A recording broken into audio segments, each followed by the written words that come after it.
Hey everyone, Caleb with the Antique Book Collective, and today I'm getting to you guys with how to do local pickup for your eBay sales. So for me, I do a lot of local pickups for some of the sets that I do. I actually just finished doing a local pickup just yesterday for a very, very heavy set of magazines, which if you guys have watched my other videos, that was what I said would be my last set ever, but spoiler alert, I just found another set that I will be selling, so but that's not really what this video is about. This video is all about how to do the entire thing for local pickups. So right off the bat, when you're doing your local pickups, if you want to do them, that is down in the shipping details at the very bottom of your eBay listing. So here is a screenshot. This screenshot is obviously of what it will look like at the bottom of your shipping details. So once you get beneath the calculated shipping, or you pay, or buyer pays, all that sort of stuff, once you get under that, and once you get under the services, it has a offer local pickup thing. So that that offer local pickup thing is what you will click. You want it to have a blue check mark on it, and once you do that, it will be selected to have your local pickup available. So let's say you've done all that, and let's say you sell your book and your buyer does want to do local pickup. That's where things sort of get a little interesting. So eBay, they just did a new thing that I have never seen before, so I guess I'm seeing all these new things because I had to take such a long time off. But this new thing was they had it so I was supposed to like scan a code or put in a code. So when the buyer came, I was like, hey, so it looks like eBay just put this thing out. And the guy was like, oh, I've never seen that before. Never heard of that. I was like, yeah, me either. It must be brand new. And he's like, yeah. So I'm like, so think we could try to find that out? And he was going through and he couldn't find it. And I'm going to have a screenshot at some point, probably this whole little talk here, of what I was seeing on my end of what it was asking for. But this guy, he could not find it. And the reason why eBay would want that, as far as I can tell, is eBay wants confirmation that the buyer actually got the stuff like as you pass it on. Because the thing with local pickup is it seems like it's a very easy system to sort of like game and cheat on. So there is some risk involved with that. You do want your buyer to be like kosher. You want to like make sure that they aren't going to say, oh, I never received it, when they did in fact receive it. So there is risk to be had there, and there are a lot of people that don't recommend doing local pickup because of that reason. But I have not been burned yet. Hope I'm not going to get burned ever, but I do offer local pickup for all of my books, especially the really, really heavy sets.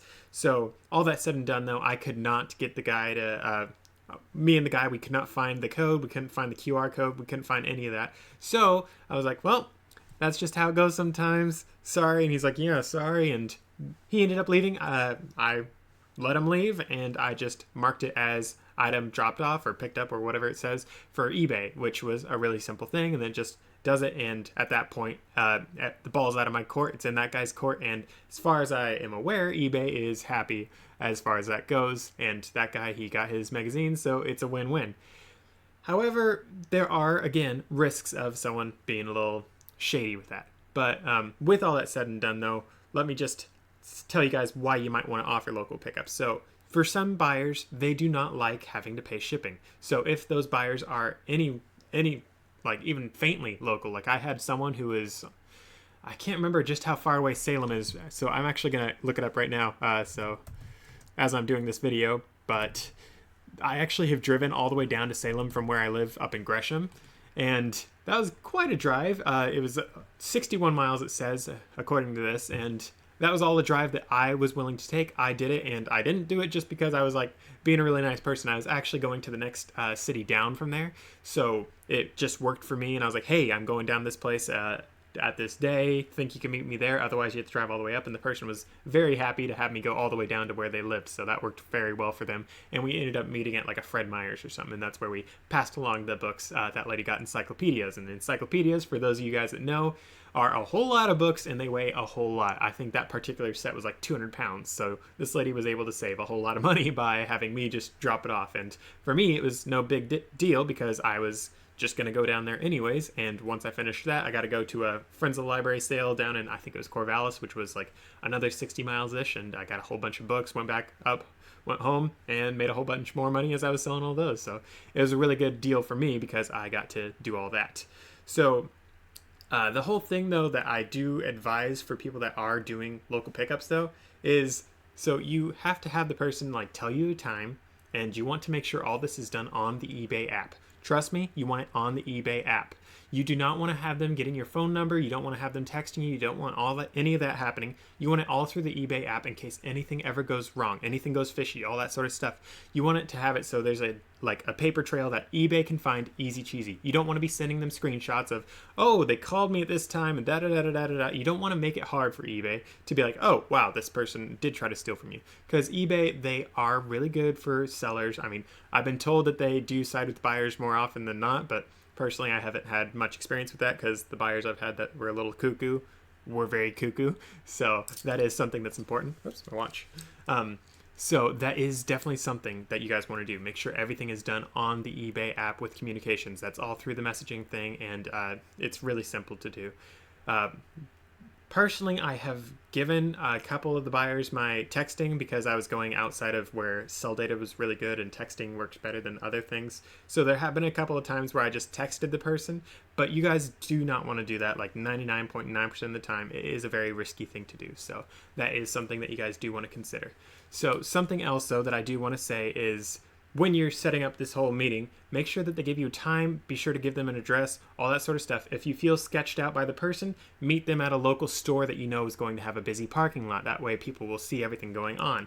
If you aren't very scared of them, maybe you could have them meet you at your place of business or at their place or something like that. It really varies. Personally, I like them coming to me to pick up or coming to a semi-local business around me to pick up because that's just how I like doing it. It's like easy to get to, all that sort of stuff. I don't want to go and drive somewhere because honestly, I'm not getting paid to do that. I'm getting paid to sell the book and that's it. But there is another caveat to that. So when they say a time, be ready for them to not show up at that time. So the guy that just got the magazines, I was very, very happy. Like, I even had a feeling with this guy. I was like, oh, this guy's going to be one of my people. He's going to show up early. It's going to be great. And he did show up early. He showed up like half an hour early, and it was absolutely amazing because I love when people show up early as opposed to the people that show up 2 hours late and they're like, hey, da-da-da-da-da. And it's like, bro, you said 3 o'clock. It's 6. What are you doing?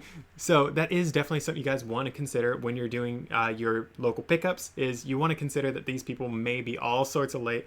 They might be all sorts of early. So I like to have like at least a half hour on either side that I'm willing to give up for wiggle room. Honestly, I am able to do more time than that more often than not. And for me, I'm selling antique books. I'm a book person, so I'm not too worried if they don't show up on time because I could just sit there and read a book.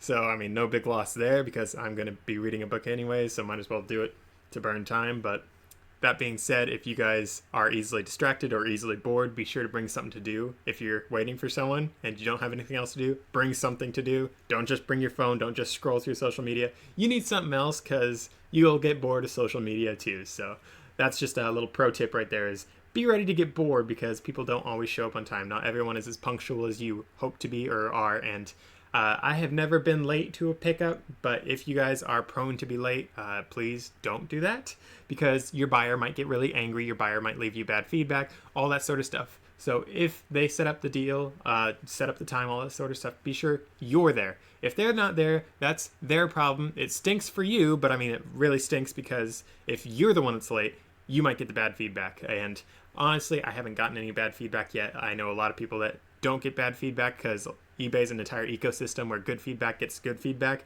and as soon as you start giving bad, people won't like you as much. Like eBay's a whole thing of like treat people well. So that is another tip right there though, guys. Don't be late.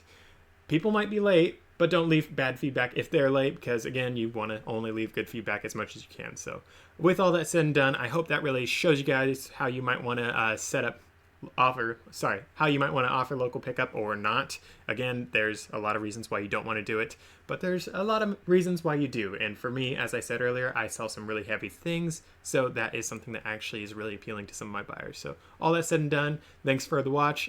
Please be sure to check out one of my other videos and be sure to subscribe if you'd like to learn more about eBay businesses or my antique business in general. See you guys in the next video.